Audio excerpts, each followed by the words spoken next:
ಇನ್ನು ಇವರ criminal plan ಹೇಗಿತ್ತು ಅಂತ ಕೂಡ ಈಗ ಚಾರ್ಜ್ ಶೀಟ್ನಲ್ಲಿ ಪೊಲೀಸರು ಹೇಳ್ತಾ ಹೋಗ್ತಾರೆ. ಇವರ ಐಡಿಯಾಗಳು ಹೆಂಗಿತ್ತು? ಪಬ್ಬು ಶೆಡ್ ಅಕ್ಕಪಕ್ಕದ CCTV DVR ಅನ್ನ ಪ್ರದೋಷ್ ಡಿಲೀಟ್ ಮಾಡಿದ್ದ. ಅನಿವಾರ್ಯ ಬಂದರೆ ಪವನ್ ಮತ್ತು ನಂದೀಶ್ಗೂ ಶರಣಾಗೋದಕ್ಕೆ ಹೇಳಿದ್ದ ದರ್ಶನ್, ಅವರು ಆಗಲಿ ಅಂತ. ಪೊಲೀಸರ ಮುಂದೆ ಶರಣಾಗಿದ್ದು ರಾಘವೇಂದ್ರ, ಕಾರ್ತಿಕ್, ಕೇಶವಮೂರ್ತಿ ಮತ್ತು ನಿಖಿಲ್ ನಾಯಕ್. ಆದರೆ ಸೋಮವಾರ ಪೊಲೀಸರ ನಡೆಯಿಂದ ಭಯಗೊಂಡಿದ್ದ ಪ್ರದೋಷ್ ಮತ್ತು ವಿನಯ್. ಹಾಗಾಗಿ ಮೈಸೂರಿನಲ್ಲಿ ದರ್ಶನ್ ಅವರನ್ನ ಭೇಟಿ ಮಾಡ್ತಾರೆ ಪ್ರದೋಷ್ ಮತ್ತು ವಿನಯ್ ಹಾಗೂ ನಾಗರಾಜ್. ಈ ವೇಳೆ ನೀವೇನಾರು ಮಾಡಿ ನನ್ನ ಮತ್ತು ಪವಿತ್ರ ಗೌಡ ಹೆಸರು ಬರಬಾರದು ಹೊರಗಡೆ ಎಲ್ಲುವೆ, ಈ ಥರ ತಾಕೀತು ಮಾಡಿ ಕಳಿಸ್ತಾರಂತೆ ದರ್ಶನ್.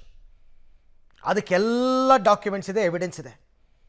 ಪಬ್ಬಲ್ಲಿರ್ತಕ್ಕಂಥ ವಿಡಿಯೋ, ಶೆಡ್ ಅಕ್ಕಪಕ್ಕದ CCTV DVR ಎಲ್ಲವನ್ನ ಪ್ರದೋಷು ಡಿಲೀಟ್ ಮಾಡ್ತಾನೆ. ಇದು ಸಾಕ್ಷನಾಶ. ಆಮೇಲೆ ಹೇಳಿದ್ರಂತೆ ದರ್ಶನ್, ಅನಿವಾರ್ಯ ಬಂದರೆ ಪವನ್ ಮತ್ತು ನಂದೀಶು ಕೂಡ ಸರೆಂಡರ್ ಆಗಲಿ ಬಿಡಿ ಅಂತ.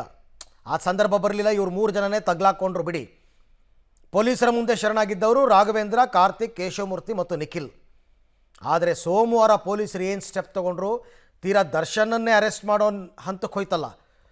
ಅದಕ್ಕೂ ಮೊದಲು ಇವರು ಮೈಸೂರಿಗೆ ಓಡೋಗ್ತಾರೆ, ಹೋಗಿ ದರ್ಶನ್ ಅವ್ರನ್ನ ಭೇಟಿ ಆಗ್ತಾರೆ. ಅದು ಆ ಹೋಟೆಲ್ನಲ್ಲಿ CCTV ದೃಶ್ಯಗಳು ಸಿಕ್ಕಿದೆ ಭೇಟಿಯಾಗಿರೋದು. ಈ ಬಗ್ಗೆ ಮತ್ತಷ್ಟು ಮಾಹಿತಿ ನನ್ನ ಕೊಲೀಗ್ ನಾಗೇಶ್ ಅವರಿಂದ ಪಡೆಯೋಣ. ನಾಗೇಶ್, ಇವರ ಕ್ರಿಮಿನಲ್ ಪ್ಲಾನ್ಸ್ ಅವತ್ತಿನ ದಿನ ಈ ಟೀಮ್ನಲ್ಲಿ ಏನೇನು ಆಗಿತ್ತು ಅಂತ?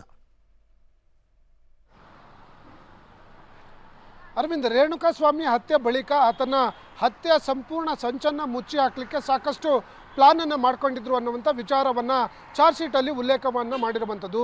ಆ ಪಟ್ಟಣಗೆರೆ ಶೆಡ್ಡಲ್ಲಿ ಹಲ್ಲೆ ಮಾಡಿ ಕೊಲೆ ಆದ ಬಳಿಕ ಆ ಬಾಡಿಯನ್ನು ಸಾಗಿಸುವಂಥ ಸಂದರ್ಭದಲ್ಲಿ ಗೊತ್ತಾಗಬಾರ್ದು ಅನ್ನುವಂಥ ಕಾರಣಕ್ಕಾಗಿ ಆ ಶೆಡ್ನ ಸುತ್ತಮುತ್ತಲಿರುವಂಥ ಎಲ್ಲ CCTVಗಳನ್ನು ಈ ಪ್ರದೋಷ್, ಆರೋಪಿಯಾಗಿರುವಂಥ ಪ್ರದೋಷ್ ಡಿಲೀಟ್ ಮಾಡಿಸಿದ್ದ ಅನ್ನುವಂಥ ವಿಚಾರದಿಂದ ಹಿಡಿದು ಆರೋಪಿಗಳು ಯಾರೆಲ್ಲ ಸರೆಂಡರ್ ಆಗಬೇಕು, ಅದಾದ ನಂತರ ಮತ್ತೆ ಅವಶ್ಯಕತೆ ಇದ್ದರೆ ಮತ್ತೆ ಯಾರೆಲ್ಲ ಸರೆಂಡರ್ ಆಗಬೇಕು ಅನ್ನುವಂಥದ್ರ ಬಗ್ಗೆ ಕೂಡ ಪ್ಲಾನನ್ನು ಮಾಡ್ಕೊಂಡಿದ್ರು ಅನ್ನುವಂಥ ವಿಚಾರಗಳನ್ನು ಕೂಡ ಚಾರ್ಜ್ ಶೀಟಲ್ಲಿ ಉಲ್ಲೇಖವನ್ನು ಮಾಡಿರುವಂಥದ್ದು. ಬಹಳ ಪ್ರಮುಖವಾಗಿ ಆರಂಭದಲ್ಲಿ ರೇಣುಕಾಸ್ವಾಮಿಯ ಬಾಡಿಯನ್ನು ಮೋರಿ ಬಳಿ ಎಸೆದ ಬಳಿಕ ರಾಘವೇಂದ್ರ, ನಿಖಿಲ್ ನಾಯಕ್, ಕೇಶವಮೂರ್ತಿ, ಕಾರ್ತಿಕ್ ಅಲಿಯಾಸ್ ಕಪ್ಪೆ ಈ 4 ಜನ ಪೊಲೀಸ್ ಠಾಣೆಗೆ ಹೋಗಿ ಸರೆಂಡರ್ ಆಗ್ತಾರೆ. ಅದಾದ ಬಳಿಕ ಪೊಲೀಸರು ಯಾವಾಗ ತನಿಖೆ ಮಾಡಿ ಈ ಒಂದು ಕೊಲೆ ಪ್ರಕರಣದಲ್ಲಿ ದರ್ಶನ್ ಇದ್ದಾರೆ ಅನ್ನುವಂಥ ವಿಚಾರವನ್ನು ಬೆಳಕಿಗೆ ತರಲಿಕ್ಕೆ ಮುಂದಾಗ್ತಾರೋ ಆ ಕೂಡಲೇ ಆರೋಪಿಗಳಾದಂಥ ಪ್ರದೋಷ್ ಮತ್ತು ಈ ಉಳಿದ ಅಂದರೆ ವಿನಯ್, A10 ಆರೋಪಿ ಏನಿದ್ದಾನೆ ವಿನಯ್, ಇಬ್ಬರು ಕೂಡ ಮೈಸೂರಿನಲ್ಲಿರುವಂಥ ದರ್ಶನ್ ಅವರನ್ನು ಭೇಟಿ ಮಾಡಿ ವಿಚಾರವನ್ನು ತಿಳಿಸುವ ಕೆಲಸವನ್ನು ಮಾಡ್ತಾರೆ. ಆದರೆ ದರ್ಶನ್ ಅಲ್ಲಿ ಒಂದು ಮಾತನ್ನು ಹೇಳ್ತಾನೆ,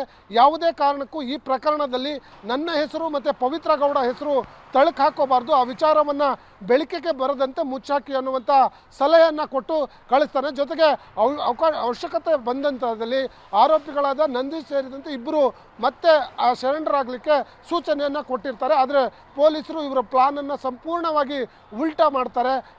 ಈ ಒಂದು ಪ್ರಕರಣದಲ್ಲಿ ಯಾರೆಲ್ಲ ಆರೋಪಿಗಳು ಇದ್ದಾರೆ ಅನ್ನುವಂಥದ್ದನ್ನು ಸಂಪೂರ್ಣವಾಗಿ ಬಂಧಿತ ಏನು ಸರೆಂಡರ್ ಆಗಿತ್ತೋ ಆ ಆರೋಪಿಗಳಿಂದ ಮಾಹಿತಿಯನ್ನು ಪಡೆದುಕೊಂಡು ಅದಕ್ಕೆ ಸಂಬಂಧಪಟ್ಟಂಥ ಒಂದು ಸಾಕ್ಷ್ಯಾಧಾರಗಳನ್ನು ಕಲೆ ಹಾಕಿ ನೇರವಾಗಿ ಮೈಸೂರಿನಲ್ಲಿ ಹೋಟೆಲ್ನಲ್ಲಿದ್ದಂಥ ದರ್ಶನ್ ಅವರನ್ನು ಬಂಧನಕ್ಕೆ ಹೋಗ್ತಾರೆ. ಅಲ್ಲಿಂದ ಬಂಧನ ಮಾಡಿ ಕರೆ ತಂದಾದ್ಮೇಲೆ ಪ್ರಕರಣದ ಸಂಪೂರ್ಣ ಮಾಹಿತಿ, ಈ ಪ್ರಕರಣ ಯಾವ ಕಾರಣಕ್ಕಾಯಿತು ಅನ್ನುವಂಥದ್ದನ್ನು ಬಾಯಿ ಬಿಡಿಸುವ ಕೆಲಸವನ್ನು ಪೊಲೀಸರು ತನಿಖೆ ವೇಳೆ ಮಾಡಿರುವಂಥದ್ದನ್ನು ಚಾರ್ಜ್ ಶೀಟ್ನಲ್ಲಿ ಉಲ್ಲೇಖ ಮಾಡಿರುವಂಥದ್ದು. ಓಕೆ, ಹಾಗೆ ಸಂಪರ್ಕದಲ್ಲಿರಿ ನಾಗೇಶ್, ಮತ್ತೆ ನಿಮ್ಮ ಜೊತೆ ಮಾತನಾಡ್ತೀನಿ. ಇದು ಅಂಥ ಸಂದರ್ಭದಲ್ಲಿ ಗಾಬರಿ ಆದಾಗ ಒಬ್ಬೊಬ್ಬರ ಮೆಂಟ್ಯಾಲಿಟಿ ಅಥವಾ ಒಬ್ಬೊಬ್ಬರ ಐಡಿಯಾ ಒಂದೊಂಥರ ಓಡ್ತಾ ಇರುತ್ತೆ.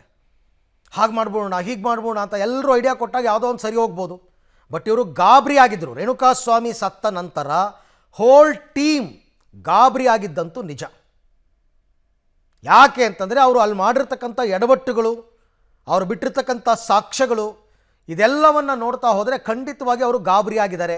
ಗಾಬರಿನಲ್ಲೇ ಅನೇಕ ಎಡವಟ್ಟುಗಳನ್ನ ಮಾಡ್ಕೊಂಡಿದ್ದಾರೆ.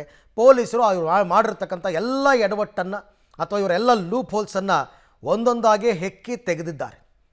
ಯಾವ ವಿಚಾರ ಹೊರ ಜಗತ್ತಿಗೆ ಗೊತ್ತೇ ಆಗಬಾರ್ದು, ಗೊತ್ತೇ ಆಗಲ್ಲ ಅಂತ ಅಂದ್ಕೊಂಡಿದ್ದರು ದರ್ಶನ್, 8ನೇ ತಾರೀಕು ಕೊಲೆ ಆಗುತ್ತೆ, 11ಕ್ಕೆ ಅರೆಸ್ಟ್ ಆಗ್ತಾರೆ. Just 3 days.